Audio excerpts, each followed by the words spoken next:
बच्चों, आज हम लोग संसाधन एवं विकास के बारे में पढ़ेंगे। इसका क्वेश्चन आंसर हम लोग करेंगे। यह Jharkhand board, Bihar board, NCERT book से लिया गया है। तो हम लोग प्रथम क्वेश्चन देखते हैं। मानव आर्थिक विकास की गति को तेज करने के लिए किसका निर्माण करते हैं? प्रश्न है, मानव आर्थिक विकास की गति को तेज करने के लिए किसका निर्माण करते हैं? हवा, पानी, संस्था, पर्वत। तो यहाँ पर हवा है। हवा प्राकृतिक है, ये मानव के द्वारा निर्मित नहीं होता है। दूसरा ऑप्शन है पानी, ये भी प्राकृतिक होता है, मानव निर्मित नहीं होता है। तीसरा है संस्था, तो संस्था ये मानव के द्वारा निर्मित किया जाता है और संस्था का निर्माण मानव अपने आर्थिक विकास के लिए करता है। तो इसलिए इसका राइट आंसर यही है। अगला ऑप्शन भी देख लेते हैं। पर्वत, यह एक प्राकृतिक संसाधन है जिसका निर्माण मानव नहीं करता है, अतः इसका राइट आंसर संस्था होगा। इसमें से कौन उत्पत्ति के आधार पर संसाधन है? प्रश्न है उत्पत्ति के आधार पर। तो उत्पत्ति के आधार पर कौन संसाधन है? जैव संसाधन, दूसरा ऑप्शन है अजैव संसाधन, तीसरा है दोनों और चौथा है इनमें से कोई नहीं। तो हम लोग जानते हैं कि उत्पत्ति के आधार पर संसाधन दो तरह का होता है, जैव संसाधन एवं अजैव संसाधन। इसलिए ऑप्शन इसका राइट आंसर जो है वो सी है। अगला 3 नंबर का प्रश्न देखते हैं। निम्नांकित में से कौन प्राकृतिक संसाधन नहीं है? यहाँ ध्यान देना है, प्राकृतिक संसाधन नहीं है। ऑप्शन है वन, नदी, नहर, खनिज। तो ऑप्शन पर हम लोग विचार करते हैं। वन जो कि प्राकृतिक है, नदी ये भी प्राकृतिक है जिसका निर्माण प्रकृति द्वारा किया जाता है। सी नंबर का ऑप्शन है नहर, जिसका निर्माण मानव के द्वारा किया जाता है अपने सिंचाई कार्य को पूरा करने के लिए। ऑप्शन अगला है डी, खनिज। तो खनिज मानव निर्मित नहीं है, यह प्राकृतिक है, अतः इन सब पे विचार करने पर नहर मानव निर्मित है, प्राकृतिक नहीं है। निम्नलिखित में से किसका कथन है? 4 नंबर का प्रश्न है। निम्नलिखित में से किसका कथन है संसाधन होते नहीं बनते हैं? संसाधन होते नहीं बनते हैं। तो ये कथन जो है जिमरमैन का है। तो जिमरमैन पर हम लोग टिक करेंगे। अगला 5 नंबर का जो प्रश्न है ये है, इनमें से कौन अजैव संसाधन नहीं है? शब्द पर ध्यान दिया जाए। अजैव संसाधन नहीं है। अजैव यानी कि जिसमें जीव नहीं होता है, अर्थात वह निर्जीव होता है। तो वनस्पति देखा जाए तो इसमें जीव होता है, यह सजीव है, अतः इसका राइट ऑप्शन यही होगा। बाकी चट्टान निर्जीव होता है, खनिज निर्जीव होता है और धातु भी निर्जीव होता है, अतः यह तीनों जो है चट्टान, खनिज, धातु अजैव संसाधन है।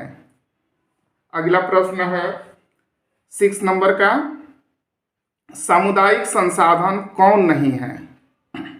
सामुदायिक संसाधन यानी कि वैसा संसाधन जिस पर पूरे समुदाय का अधिकार होता है, यानी कि आपके गांव में जो समुदाय है उन सबका उस पर अधिकार होगा।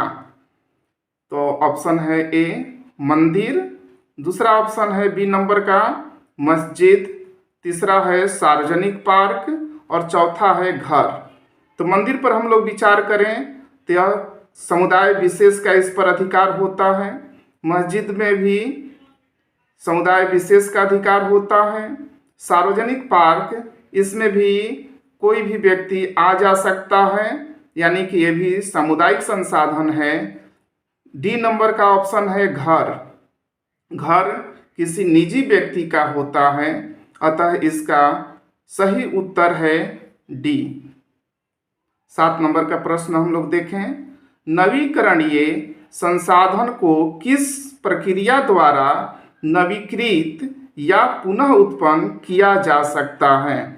संसाधन नवीकरणीय है और कह रहा है कि किस प्रक्रिया द्वारा, यहाँ प्रक्रिया पूछ रहा है।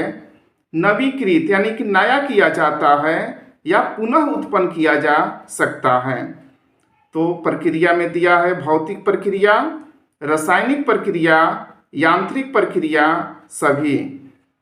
तो भौतिक प्रक्रिया के द्वारा संसाधन को, जो नवीकरणीय संसाधन है, उसको हम लोग पुनः उत्पन्न कर सकते हैं। रासायनिक प्रक्रिया द्वारा भी किया जा सकता है और यांत्रिक प्रक्रिया द्वारा भी किया जा सकता है, अतः इसका सही उत्तर डी है।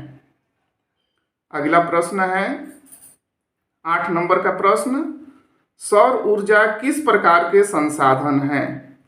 प्रश्न है सौर ऊर्जा, यानी कि जो ऊर्जा सूर्य से हम लोग प्राप्त करते हैं, सोलर प्लेट के द्वारा प्राप्त करते हैं और अपने घरों में या गलियों में देखते हैं कि बिजली जलाया जाता है।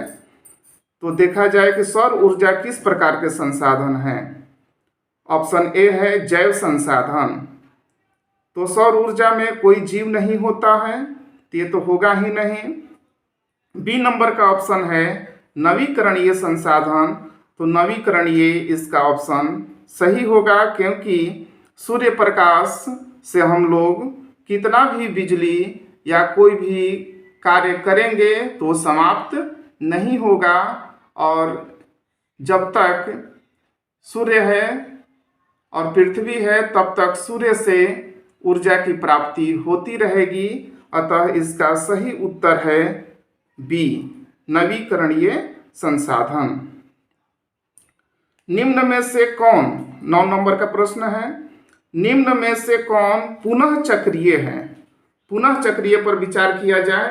पुनः चक्रीय मतलब होता है कि वैसा काम जिसमें हम लोग वस्तुओं को यूज करते हैं, जब पुराना हो जाता है तो उसे पुनः चक्रण करके नया वस्तु बना सकते हैं।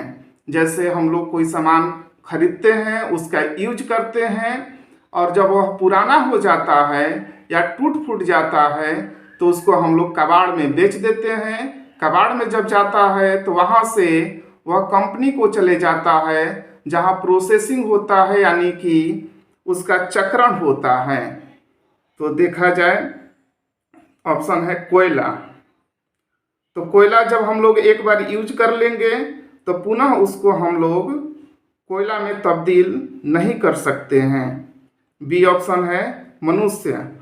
देखिए ऑप्शन बी है मनुष्य। क्या मनुष्य एक बार मर जाएगा तो हम लोग जीवित कर सकते हैं? तो ये भी इसका ऑप्शन नहीं होगा। अगला है धातु।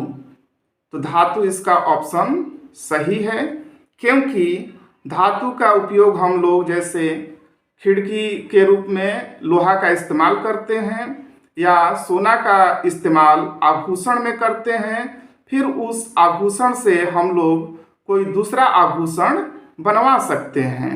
अतः धातु जो है पुनः चक्रीय होता है। खनिज पदार्थ किस प्रकार के संसाधन है?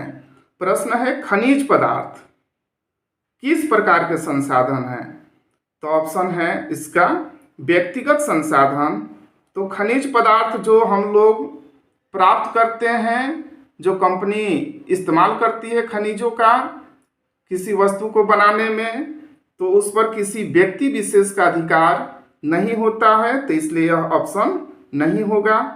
सामुदायिक संसाधन, तो खनिज पर किसी समुदाय का भी अधिकार नहीं होता है। सी नंबर का है राष्ट्रीय संसाधन।